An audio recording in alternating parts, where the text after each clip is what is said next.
Sorry po sa...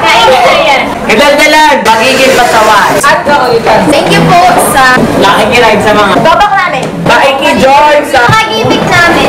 At mga pakulo namin. Hindi po namin makakalimutan. Ang mga is niyong matataas. Yung box, yung retainer niyo. Yung height niyo. Yung mukha ng Happy Kido. Yung boses ng spring teacher. Yung po sa amin. Nang lakas mga MMK. At